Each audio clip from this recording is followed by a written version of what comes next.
Like करें, उसके बाद सब्सक्राइब करें और बेल आइकन को दबाएं ताकि हमारे वीडियोस आप तक सबसे पहले पहुंचे। मिसाल के तौर पर एक के घर में बेटे ही बेटे पैदा हो रहे हैं, घर वाले खुशी मना रहे, अल्हम्दुलिल्लाह, अल्लाह का फैजान जारी है, करम जारी है और खूब बरकत हो रही है, आमद ही आमद हो रही है। लेकिन पड़ोसी को है दुश्मनी इससे, तो जब जब बच्चा पैदा होगा इसे तकलीफ होगी, मुबारकबाद भी नहीं देगा, मुंह चिढ़ाएगा, मुंह चढ़ाएगा। तो आपने कुछ कहने की जरूरत नहीं, आप समझ जाएंगे कि आमद पर ये जो मुबारकबाद नहीं दे रहा है, इसके चेहरे पर तबस्सुम नहीं है बल्कि चेहरा उतर गया है, बल्कि लोगों से भी लड़ रहा है। क्यों उसको मुबारकबाद देते हो, क्यों उसको अरे मुबारकबाद देने में हर्ज क्या है? अगर खुदा ने उसको नेमत दी है तो मुबारकबाद देनी चाहिए, आप क्यों मना कर रहे हो? तो ये मना करने वाले का नेचर बता रहा है, अल्लाह ने उसके घर बेटा अता किया, इसे खुशी नहीं हुई, इसलिए बेचारा मुबारकबाद देने से रोकता है। आप बताएं, पड़ोसी के बच्चे के यहाँ पे बच्चे की विलादत हो और पड़ोसी चाहे कितना भी बड़ा खतीब हो, अदीब हो, आलिम हो, जालिम हो, कोई हो, अगर वो रोके कि मुबारकबाद न देना, आप कहेंगे यार कितना जलता है ये कि बच्चे की विलादत हुई और रोक रहा है। बस हमने किसी को कुछ कहना ही नहीं है, जिसको देखो नबी की आमद पर मुबारकबादियां हैं, उसे नबी की आमद की खुशियां हैं। और जो मना कर रहा है, अब आप मुझे बताएं कि मना करने वाले के दिल में कहीं ना कहीं नबी की पैदाइश के हवाले से दुख है, बीमारी है, दर्द है, जलन है, इसीलिए तो वो रोक रहा है। वरना मेरे नबी तशरीफ लाए तो हदीस पाक में आता है कि मशरिक के जानवरों ने मगरिब के जानवरों को मुबारकबाद पेश की, पत्थरों ने खुशियां मनाई, कंकरों ने खुशियां मनाई, फरिश्तों ने खुशियां मनाई। हत्ता कि अल्लाह ने खुशियों का इजहार इस तरह किया कि जिस साल नबी की विलादत हुई उस साल अल्लाह ने बेटियां पैदा नहीं फरमाई, 70,000 बेटे ही बेटे पैदा फरमाए। अल्लाह खुशियों का इज़हार फरमा रहा है। आइए अल खसाइसुल कुबरा में, क्या नबी की पैदाइश पर अल्लाह कोई खास काम करता है? क्या नबी की पैदाइश पे अल्लाह कोई खास काम करता है?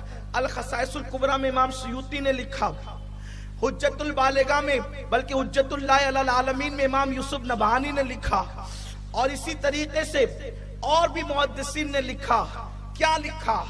इस हदीस की रावी उम्मुल मोमिनीन अम्मा जान आयशा सिद्दीका सलामुल्लाह अलैहा है, फरमाती हैं कि जिस दिन हुजूर की विलादत हुई उस दिन एक यहूदी किसी काम से मक्का आया था और वो चिल्लाते फिर रहा था कि मक्के वालों, तुम्हारे घर में किसके यहाँ बेटा पैदा हुआ आज? इत्तेफाक रबीउल अव्वल की 12 तारीख को उस दिन किसी के यहाँ बेटा पैदा नहीं हुआ था सिवाय अब्दुल्ला के घर के, सिवाय आमीना के घर के।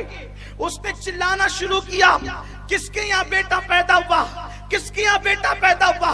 लोगों ने कहा इतना चिल्ला क्यों रहा है, बेटा किसके यहाँ? बेटे तो हमारे यहाँ रोज पैदा होते हैं, लेकिन तू पूछता है कि बेटा किसके यहाँ पैदा हुआ?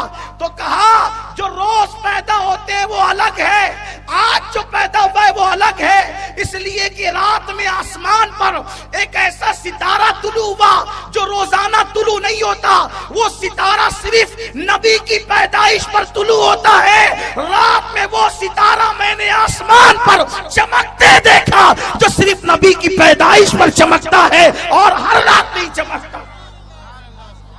नबी की पैदाइश की रात हर सितारा रोज चमकता है, नबी की पैदाइश पर अलग वो ऐसा है जो रोज नहीं चमकाया जाता, वो सिर्फ नबी की विला। हदीस है, हदीस है। अब आप बताएं, कोई कहता है कि आप लाइटिंग क्यों करते हो? वो खुदा है, वो सितारा जगमगाता है, मैं सितारा जगमगा नहीं सकता, तो उसकी सुन्नत पर अमल करने के लिए मैं सितारे की जगह कुमकुमे लगा लेता हूँ, लाइट लगा लेता हूँ, इसलिए कि ये हदीस पाक है। अगर हदीस ना हो आप मेरी जुबान काटें। ये उम्मत को क्या हो गया? कलमा नबी का पढ़ते हैं, दोस्त के यहाँ बच्चा पैदा हुआ, पता नहीं बड़ा होके शराबी बनेगा, कबाबी बनेगा, जुआरी बनेगा, कि जानी बनेगा, क्या उसकी मुबारकबादियां इतनी, मिठाइयों पे मिठाइयों से मिठाइयों के तबादले होते हैं, छटुल्ली जाती है और क्या क्या होते हैं, सब खुशियों का इजहार ही तो होता है। आपसे पूछता हूं, کوئی ایسا مولانا یا امام ہے مالیگاؤں میں جو کہتا ہے کہ چھٹلی بھیجنا حرام ہے؟ کسی کا فتویٰ آپ کی نظروں سے گزرا کہ چھٹلی بھیجنا حرام ہے؟ یہ چھٹلی کیا ہے؟ بچے کی پیدائش پہ خوشی ہے، اس کو گفٹ بھیجا جاتا ہے، تحفہ بھیجا جاتا ہے، سب لوگ کرتے ہیں۔ اس بدعت میں سب شامل ہیں، بشمول میرے، میں بھی شامل ہوں۔ ہم بھی بیچتے ہیں اپنے دوست احباب کے یہاں، اور ہمارے یہاں بھی آتی ہے۔ بھیجنے والا بھی خوش نصیب ہے جن کے یہاں آتی ہے، وہ بولو بھائی یہ بدعت ہے کہ نہیں؟ لیکن چھٹلی بھیجنے پہ ثواب ملتا ہے۔ آپ نے کہا یہ کہاں سے لائے؟ کہا اس لیے ثواب ملتا ہے کہ حضور کی سنت ہے، تحفہ دیا کرو، تحفہ لیا کرو۔ تہدو تحبو، ہدیہ دو، تہدو تحبو، ہدیہ دو محبت بڑھے گی۔ تو یہ ہدیہ دیا جاتا ہے، محبت، بچے کی ولادت پر خوشی کا اظہار ہوتا ہے، خوشیاں منائی جاتی ہیں۔ آپ مجھے بتائیں کہ جو بچہ بڑا ہو کر پتہ نہیں کیا بنے گا، اس کی پیدائش پر خوشی منانے پہ ہم کوئی روک نہیں لگاتے، اور وہ رحمت للعالمین جو ہمارے لیے قیامت کے دن اللہ کی بارگاہ میں سفارش کریں گے، شفاعت کریں گے، ہم ان کی خوشی نہ۔ بات اصل میں محبت کی ہے، بات اصل میں پیار کی ہے۔ انسان کو لڑنا، دیکھیے لڑنے کا ٹائم نہیں ہے، امت لڑے یہ وقت نہیں ہے، امت کو اتحاد کی ضرورت ہے۔ اور پھر قرآن اور احادیث میں واضح اشارات موجود ہے، واضح اشارات موجود ہے کہ ہر دور میں حضور کی میلاد منائی گئی۔ خود اللہ کے رسول صلی اللہ علیہ وآلہ وسلم نے اپنا میلاد خود منایا۔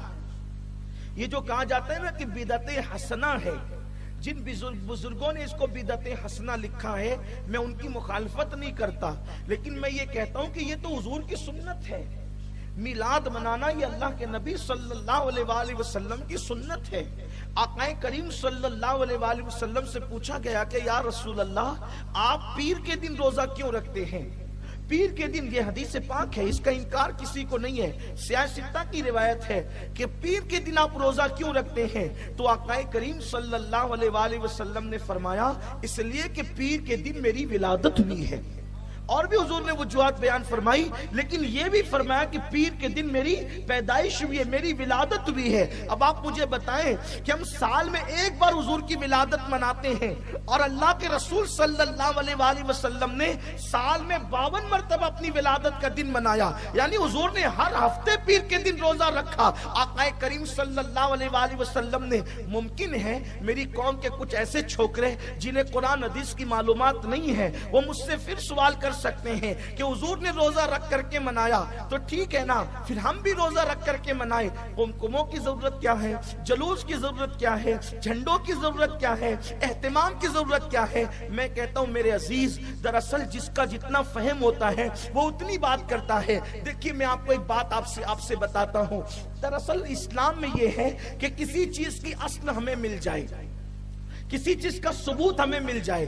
جیسے مثال کے طور پر نکاح کرنا سنت ہے، ٹھیک ہے، نکاح کرنا سنت ہے، لیکن آج جس طریقے کا نکاح ہوتا ہے، اس طریقے کا نکاح اللہ کے رسول علیہ السلام کے زمانے میں کبھی نہیں ہوا۔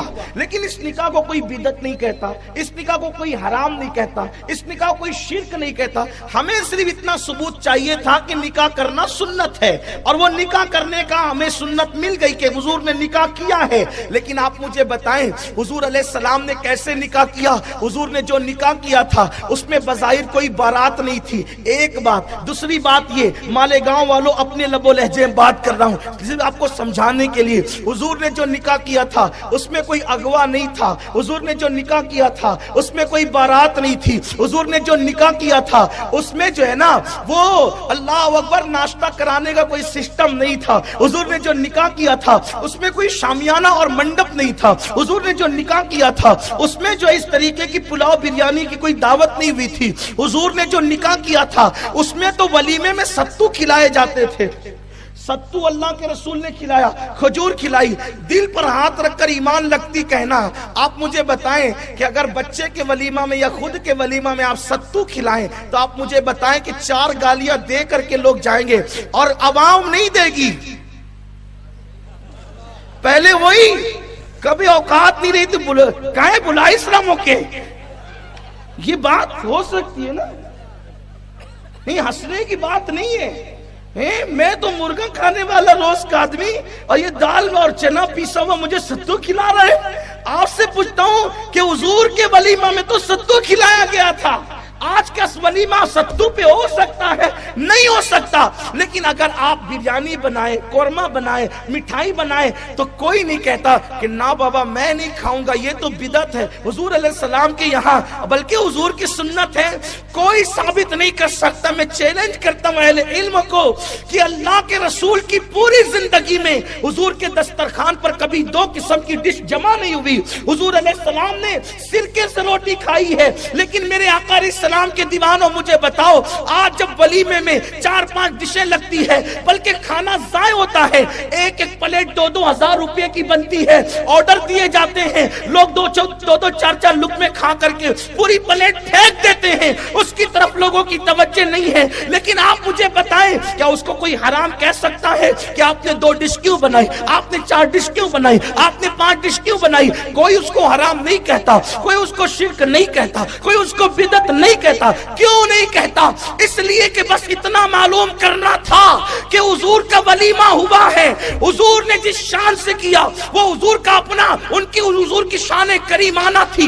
लेकिन आज दौर बदल गया, तकाजे बदल गए, अंदाज बदल गए, लोगों की सोच बदल गई, लोगों की फिक्र बदल गई। हमें तो बस इतना चाहिए था कि निकाह हुआ और निकाह के बाद हुजूर ने वलीमा किया। अब हुजूर ने सत्तू पर किया, लेकिन हम बिरयानी पर करें तो कोई फतवा नहीं है। बस इतना है कि वलीमा हुआ, बस इस पर तुम पर छोड़ दिया गया। अब तुम्हारा ज़ौक़ है बस नाजायज काम न करना, लोगों का दिल खुश करते चले जाना बिला तमसील। हुजूर ने रोजा रख करके अपना मिलाद मनाया। अब अगर कोई खिला करके मिलाद मनाए तो रखने और खिलाने की बात नहीं है, हुजूर ने मिलाद मनाया, आप भी मनाइए, आपके ज़ौक़ पे